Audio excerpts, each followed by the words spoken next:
أعوذ بالله من الشيطان الرجيم. بسم الله الرحمن الرحيم.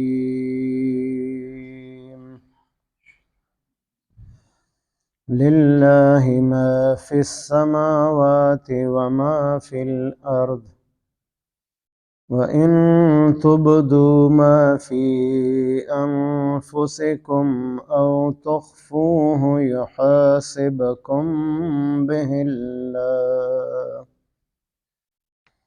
فيغفر لمن يشاء ويعذب من يشاء والله على كل شيء قدير. آمنت بالله صدق الله مولانا العظيم.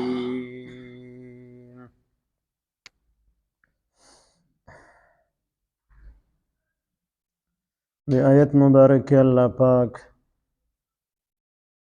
د ځمکې او د اسمانونو ذکر کړی دی، او ځمکه اسمانونه دام الله پاک پیدا کړي دي او الله د دې مالک دی.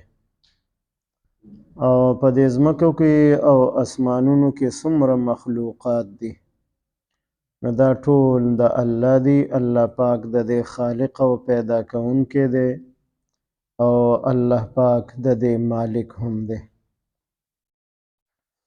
دا دومره لویه بادشاهي د الله پاک د پاره ده.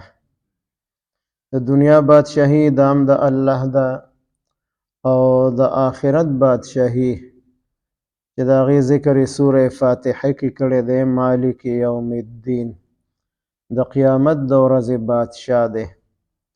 دنیا کې مجازي بادشاهان شته دی، دعوه کوي زه د فلاني ملک بادشاه یم، زه د فلاني ملک بادشاه یم. او قیامت کې به د الله پاک د طرف نه اعلان وشي لمن الملک اليوم، نن ورځ د چا بادشاهي ده؟ څوک به جواب نشي کولی. الله پاک به پخپله وفرمایي لله الواحد القهار، نن د یو الله بادشاهي ده چې د هغه قهر او غضب په ډېر جوش کې دی. نو بادشاهي د الله ده، نو د هر څه نه الله پاک خبردار دی. د انسان په زړه کې کومې وسوسې تیریږي، د هغې نه الله پاک خبردار دی. که هغه وسوسې انسان په زړه کې پټې ساتي هم الله پې خبردار دی، او که هغه وسوسې انسان ښکاره کوي په هغې باندې هم الله پاک خبردار دی. نو په هغې باندې به حساب کتاب به الله پاک کوي. اوس وسوسې په دوه قسمه باندې دي. یو غیر اختیاري وسوسې دي چې هغې کې د انسان اختیار نشته دی او په زړه کې مختلف قسمه وسوسې راځي چې هغه که انسان په ژبه باندې هغه خبرې ښکاره کړي، نو انسان پې د ایمان نه خلاصېږي، کافر کېږي په هغې باندې. او دا غیر اختیاري وسوسې دي، په دې باندې انسان ګناهګار نه دی.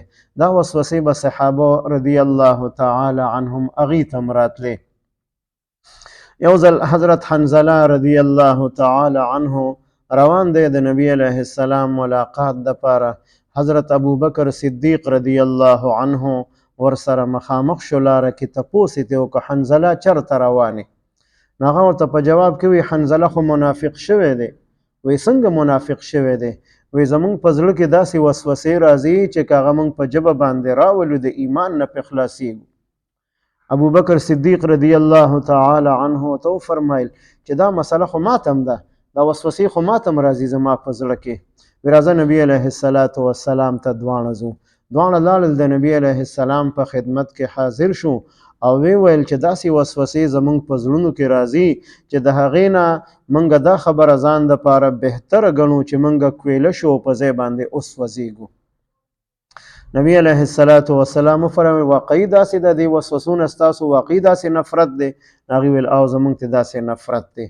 نبی علیه السلام ورته وفرمایل ذلک صریح الایمان، دا ستاسو د ښکاره ایمان نښه ده، دا ستاسو د کامل ایمان نښه ده چې وسوسې راځي او تاسو د هغې نه نفرت کوئ، هغه په خولې باندې په ژبه باندې ښکاره کوئ نه.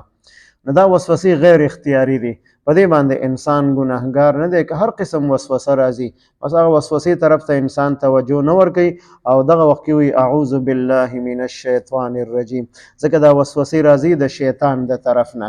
نو شیطان وسوسې چې انسان ته په زړه کې، نو چې دی اعوذ بالله من الشیطان الرجیم وایي د الله په ذات سره پناه غواړي، هغه وسوسې هغه به شیطاني ختم شي د انسان په زړه کې. او کومې وسوسې چې په خپل اختیار باندې انسان راولي نو هغه وسوسو باندې دی ګناهګار دی، په هغې باندې به مؤاخذه کیږي.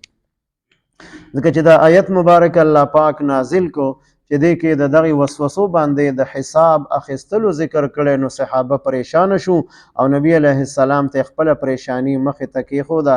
نبی علیه السلام ورته وفرمیل چې غیر اختیاري وسوسې په دې باندې تاسو ګناهګار نه یې، دا د الله پاک د طرف نه معاف دي او دا ستاسو د کامل او د مکمل ایمان او د ښکاره ایمان نښه ده. بیا دغه وسوسې چې انسان ښکاره کي او توبه اونو ویستله نو الله پاک به ورته عذاب ورکوي او چاته به د توبې په ذریعه باندې الله پاک معافي وکړي او چاته به الله پاک بغیر د توبې نه معافي وکړي. په دې ټولو خبرو باندې الله پاک قادر دی، که چاته عذاب ورکوي هم قدرت شته دی او که چاته بخښنه کوي هم د الله پاک قدرت شته دی. لله ما فی السماوات، خاص الله پاک د پاره دی هغه څه چې په اسمانونو کې دي، وما فی الارض او هغه څه چې په دې ځمکه کې دي. دا ځمکې اسمانونه او د دې دا ټول مخلوقات دا ټول د الله دي او دا ټول الله پاک پیدا کړي دي. و ان تبدو که چېرې تاسو ښکاره کې ما هغه څه فی انفسکم چې ستاسو په زړونو کې دي، کمی خبرې ستاسو په زړونو کې تیریږي، که هغه تاسو ښکاره کې او تخفوه یا تاسو هغه پټې وساتئ په خپلو زړونو کې په خپل اختیار باندې، یحاسبکم نو الله پاک حساب به وکړي تاسو سره، به الله د هغې الله پاک. دا کومې وسوسې چې تاسو ښکاره کوئ یا اختیاري وسوسې په زړونو کې په خپله راولئ، نو که زړه کې پټې ساتئ او که ښکاره کوئ، په دې باندې به الله پاک تاسو سره حساب کتاب کوي. او کومې چې غیر اختیاري وسوسې دي په هغې باندې مؤاخذه نشته دی، په هغې باندې عذاب او حساب کتاب نشته دی. فیغفرو الله پاک به بخښنه کوي لمن هغه چاته یشاء چې اراده وشي، چا دپاره وغواړي هغه ته به الله پاک بخښنه وکړي. ویعذب او عذاب ورکوي الله پاک من یشاء هغه چاته چې اراده وشي، چاته عذاب ورکول غواړي او چاته بخښنه کول غواړي، دا د الله پاک په اختیار کې دی. الله پاک خوښه ده چاته بخښنه کوي او چاته عذاب ورکوي. څوک ترېنه تپوس نشي کولی چې دې کس ته دې عذاب ورنه کړه او ما ته دې عذاب راکړه او ده ته دې بخښنه وکړه او ما ته دې ونه کړه، دا تپوس څوک د الله پاک نه نشي کولی.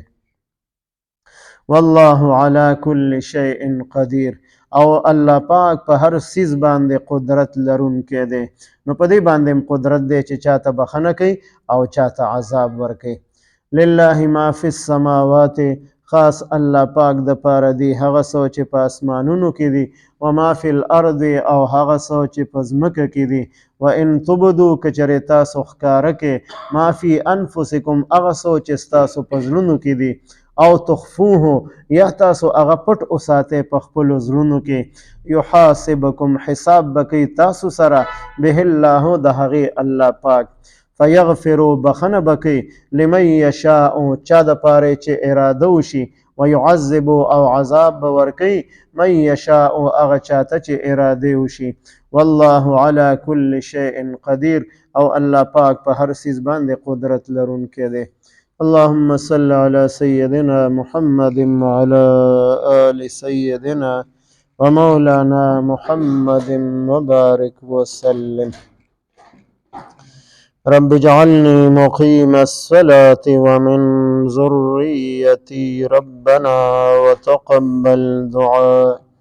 ربنا اغفر لي ولوالدي وللمؤمنين يوم يقوم الحساب.